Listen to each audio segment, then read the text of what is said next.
Welcome everybody to the Max Show, Massive Abundance Exposed, where we expose all the badass secrets of all the badass entrepreneurs all over the world, especially in the real estate field. And when you think of luxury and real estate in the same sentence, especially in San Francisco, you are thinking about Anita Head. She is the owner of Paragon Real Estate.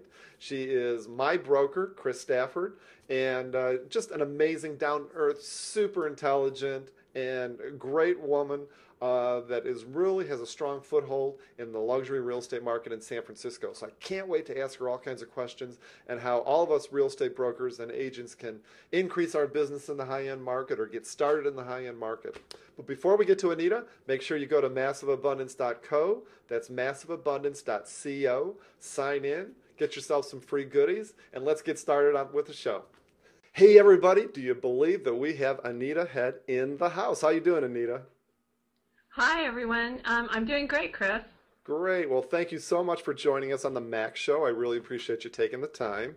You all ready to get fired up? I'm ready. I'm ready. I love it. Hey, listen, I've got a lot of really great questions for you, Anita, but I thought that we could start off by just letting our listeners know a little bit about your background, where you're from, and how you became the owner of this powerhouse real estate agency, Paragon Real Estate in San Francisco.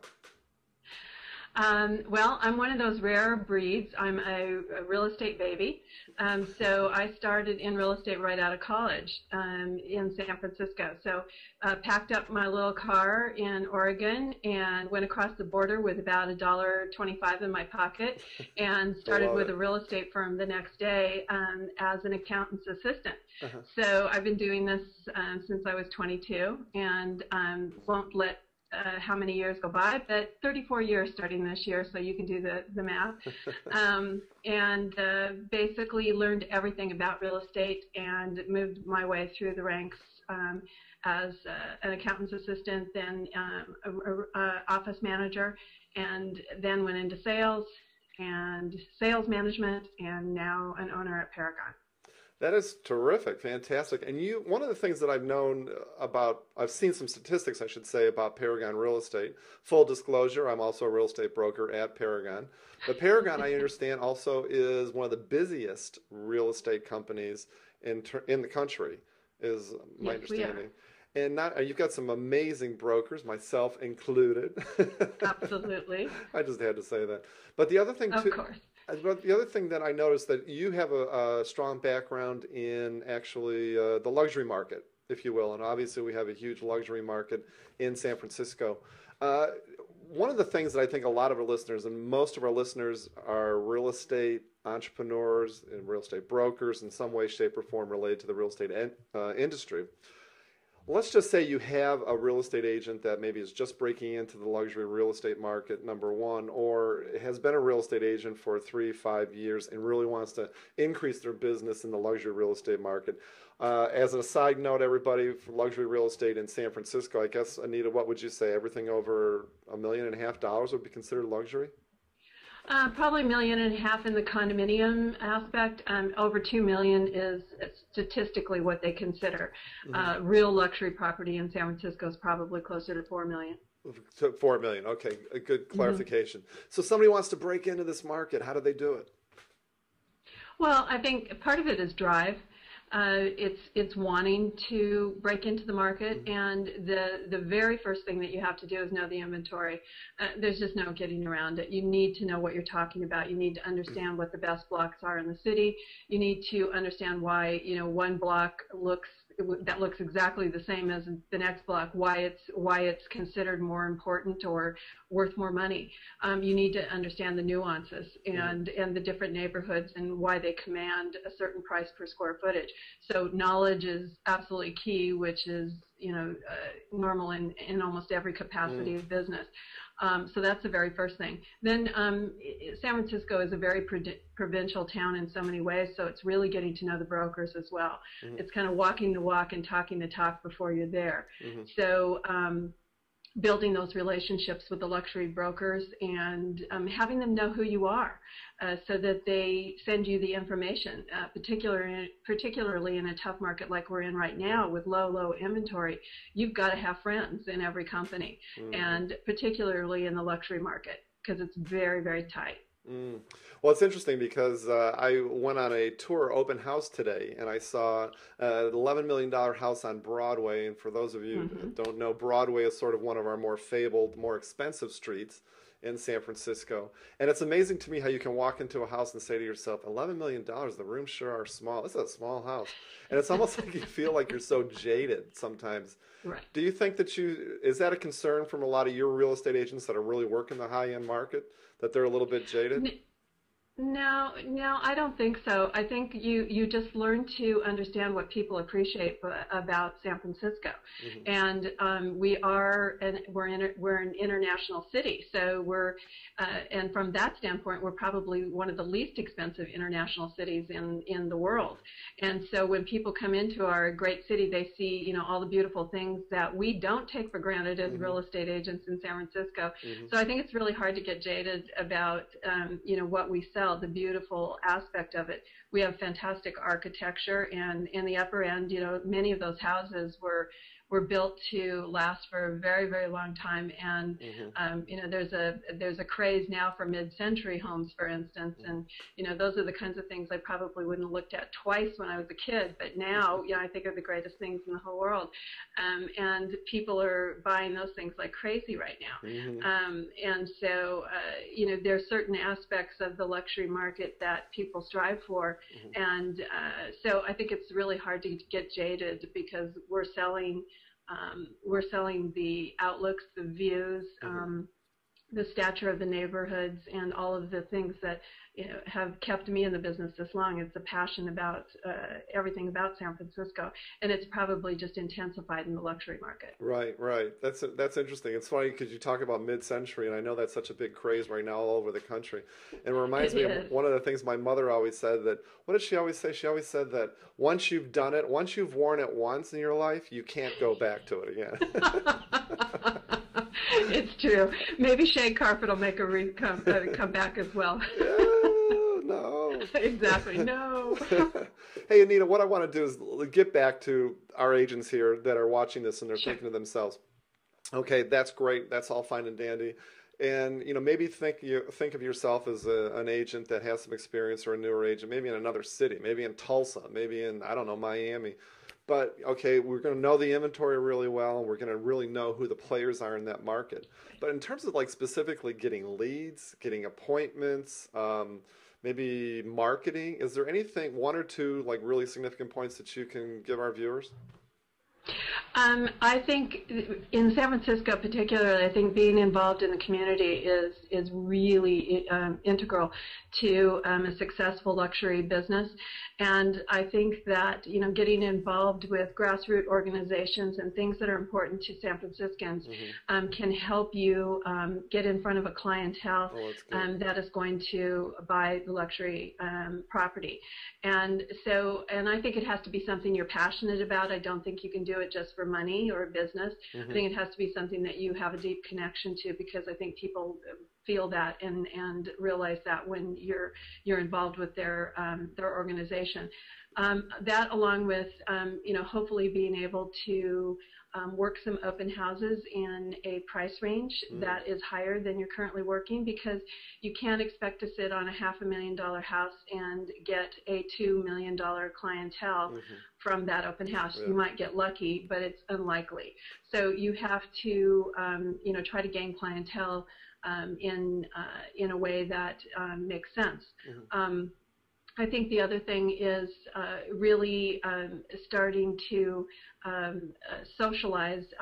There are business groups, and getting involved with business groups that meet on a regular basis, and they're professionals like yourself who are looking to expand their business and building your sphere of influence along with theirs. I think that adds to it as well. Absolutely, absolutely. And which brings to mind, there are two organizations that Paragon and you personally are pretty involved with that are national or international luxury organizations. That's the Luxury Portfolio and LuxuryRealEstate.com. What exactly do those organizations bring to bear for an agent, and would you recommend all of us joining that? They're a networking organization. and essentially it basically is you get to meet luxury boutique owners from around the world and nationally as well. And a lot of agents come to that as well. They have they're education based, so you learn how to deal with the luxury clientele. They have panels. You get ideas and things that they come up with things that just will spur your imagination and allow you to go back to your hometown and dig in and prospect and try to get a better clientele. And when I say better clientele, I mean someone on the higher end. Right. I think that the organizations they use joint efforts in marketing. So there's a lot of digital and brand marketing that goes along with it. A lot of sharing of ideas. So the blogs are shared. So luxury trends, those kinds of things, and Who's Who in Luxury Real Estate, or luxuryrealestate.com, I've been a part of for probably 25 years or so. Wow. So I have a lot of friends nationally and internationally that work in the business, and that helps for referrals to Paragon Real Estate Group. Right, right. Well, I'll definitely have those websites in the show notes so everybody can check those organizations out. But it sounds to me like it really goes back to the two things that you talked about, and that's education and training and contacts, and really what it's all about. A luxury portfolio has an amazing background in training and education, and for somebody who wants to get into the marketplace, it's literally a treasure trove of information, and they're consistently keeping up with the trends and things that from a faucet to the views people are looking at, or what the latest designers are doing in the homes to market the property. So as an agent, you have things to be able to send your clients and to get them excited about the property, and also open their minds and imagination to what they can do with a property once you find it for them. Right, right, exactly. Well, let me ask you this. In terms of the luxury market in particular, nationally or internationally, do you see any large trends or any big ideas or any new things that are coming up in the luxury marketing that are helping real estate agents right now or hindering agents right now? Well, I think that, given the time period that we all went through just recently, I think a lot of people who, in the Uber market, or the people talk a lot about the top 1%, but even, below the top 1%, there's a large population that is very cautious now in how they buy and sell their real estate, and they're relationship oriented. People are more relationship oriented now. So I think that you need to take the time to get to know them, and they want to get to know you. They want to be able to make informed decisions, and I think they do that only with people that they trust, or through people that they trust. Right. So I think we've seen a lot of going back to not just giving information, but helping people to make great decisions with our knowledge and our background. And that is the biggest trend that I'm seeing, is that it's more relationship based, which is good for us, because that's what we do best as real estate agents. Right, exactly. Do you think that the luxury do you think that the luxury market is really significantly different than, say, a regular average selling price market? No, not really. I mean, I think it's basically focusing on things that are important to that specific clientele. You're going to be dealing in the luxury market. You are going to probably be dealing with financial advisors, attorneys, and their sphere that protect their interests, and people that they trust. So they have a circle around them where you may not have that in the lower price ranges.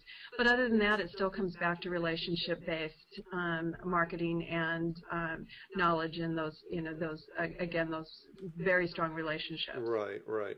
So as you were going through the ranks, and I mean, you're very successful and very well known in the luxury market in San Francisco and nationally, I think, because of your participation in all these organizations. Do you have like one significant challenge with you starting your business? Breaking into the luxury market? Was there one particular challenge that you sort of had to overcome? You mean other than trying to find my way around San Francisco? Other than that, I felt, part of me feels like I was straight off the boat because I came from, Portland, Oregon, a smaller town in Salem, in Oregon called Salem.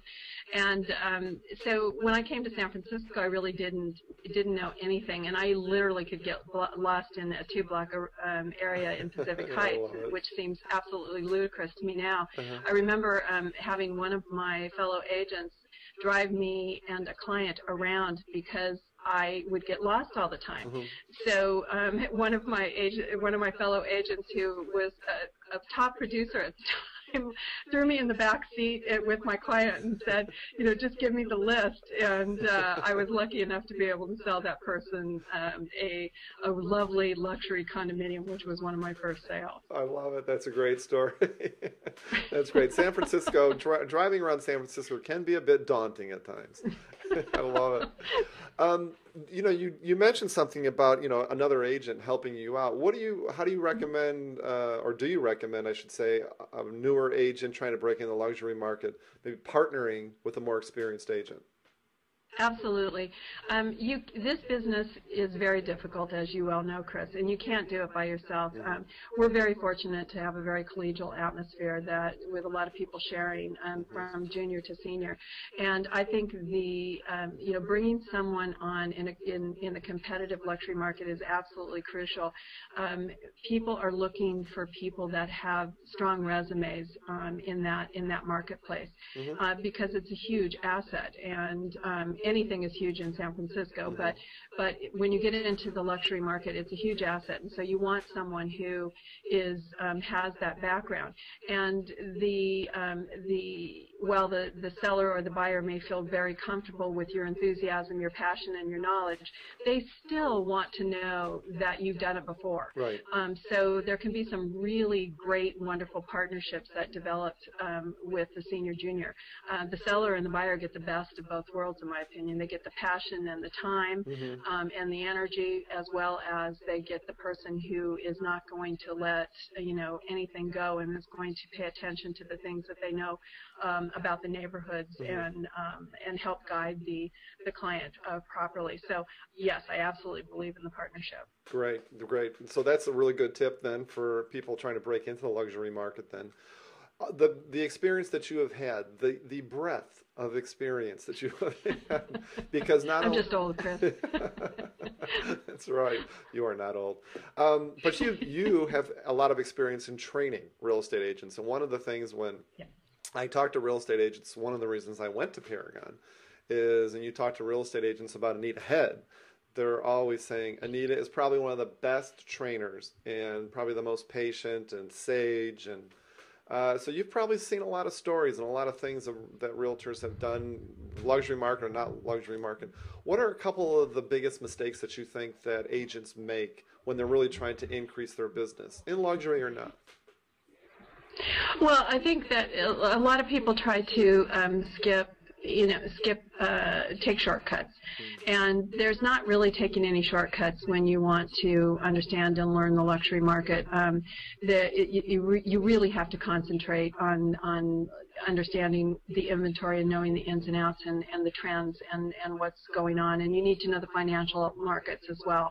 I think you need to understand who the lenders are in that marketplace and who's going to be a portfolio lender versus, someone who is just, they're not going to get just a jumbo loan. They're going to want the best interest rates, and they're going to want to have a personal relationship with their lender. So I think that you've got to pay attention to those kinds of things, and those things can cause you a lot of heartache in this business. And particularly right now, we have all cash transactions in the luxury market closing in 10 or 15 days.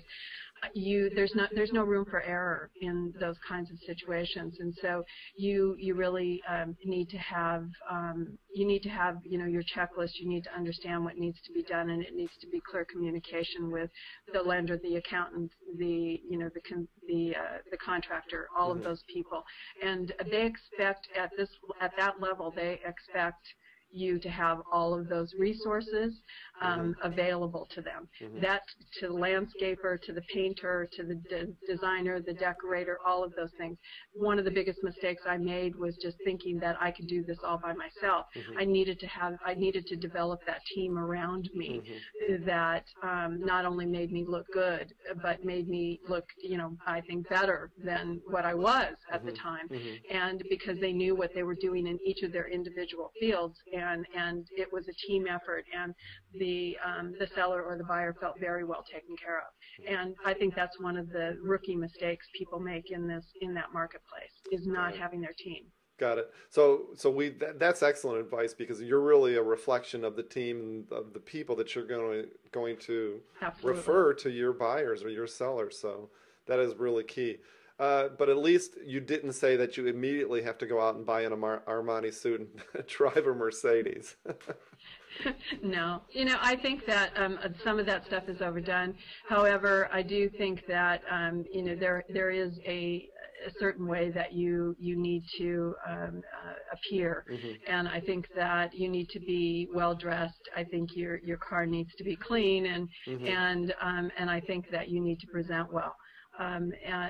I think so many people think that they, can put on a pair of jeans and a polo shirt and feel comfortable, and that may work for some clients, but you do need to know your client.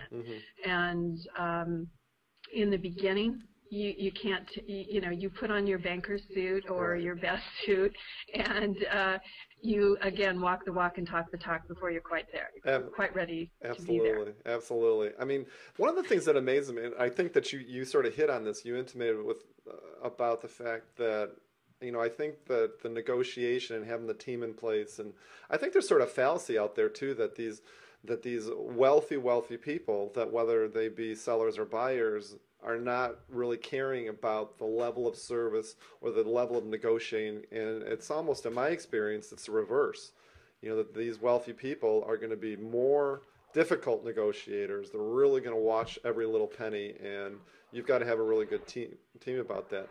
But another fallacy is, which sometimes it is a little bit true, is the ego with some of these brokers that are involved in the high-end market. Lord knows some of the high-end sellers and buyers have egos. But what do you think about these real estate agents that have these crazy ass egos and are not very friendly? How do they get the business? It's not necessary, and it's not necessary for you to be successful in the business. I've always believed maybe it's call me old-fashioned, or maybe it is old-fashioned, but I believe you can be a lady and a gentleman in the business, and I don't mean in a Victorian way. I mean that in a way that you're kind, you're nice. You pull your weight. You do the things that are necessary to make your client feel comfortable, and whatever that means, you handle it. Right. And it's not necessary. There's enough drama involved in transactions that you don't need a drama king or queen in the middle of it, causing things to be even worse. I think a lot of people try to showcase their own talents as opposed to just getting the job done. I think the best compliment that anybody can receive is, they made it seem so easy. And on the upper end, I think they really want to see that more than anything, because you're talking typically about people who are extremely busy, and you want to make it as simple as possible for them to make the transaction happen for them. Right. So it's not necessary, Chris. Absolutely. And those who do it cause more problems than are necessary. And I think that is also part of your reputation too, because you are so down to earth and so I'm egoless. Is there such a word? That's why we all love you so much, Anita. One of the things, though, that just to carry that thought a step further too, is be nice to other brokers, be nice to other real estate agents, because if you're really mean to them, it's going to come back and bite you maybe in a future transaction or future deal. So, Anita, we have time for one more outstanding, profound idea from Anita. Oh, my God. Not a little pressure there. No pressure whatsoever. But you've got a brand new real estate broker, a brand new agent that's sitting right in front of you, or you've got a 5-year agent that's coming in. I want to break into the luxury market. My business isn't going anywhere. You've probably given this advice a million times. What's the one or two things that you really would give somebody to really ramp up their business? I think that you need to be passionate about this business. So whatever that means, I think you need to concentrate on that. But more importantly, I think there's a couple things that I've lived by in my life and in business. One of them is I never make a decision unless I'm coming from a position of strength. I always believe that to make decisions when you're being reactive is not a good thing. So I prefer to be in a great place and then make the changes and do what I need to do to go to the next level. So I think that's really important. And then I look at all of the opportunities that are out there. And what's that saying, luck favors the prepared mind? That is absolutely something that is I've always lived by. I think that opportunities can go by you so quickly and so fast, and unless you're ready and you're in a good place. So whether that's whether you're doing yoga or you're relaxing or you're going to the gym every day, but you need to get yourself in a place where you can take advantage of those opportunities so that you can be in the moment. Because big mistakes are made when you're not in the moment, and all of this advice sounds really corny, but it's always really helped me. And also putting myself into someone else's shoes. That has, that's something that you learn in kindergarten from your parents. Right. At least I did from my parents, and that has really helped me over the years. Yeah, no, I love that, especially making decisions out of a place of strength. Because, my God, how many times have we seen people make really silly decisions out of a place of fear? And they're cutting corners and they do all kinds of crazy things. Well, again, this just signifies why you are the master, Anita Head. Thank you so much for joining us today. You're too kind. I really appreciate you joining the Max Show. Anita, you are absolutely the best. And we'll have all of Anita's contact information in the show notes. Definitely hit her up. Say hi to her. Ask her questions. Anita, thank you so much for your time. Thanks, everyone. Thanks, Chris. Thank you. Take care. Hey, everybody. Thank you so much for joining us. Was that the coolest interview? I love talking to Anita. I mean, I really loved her tidbits, and especially about making decisions out of a place of strength. I thought that was awesome.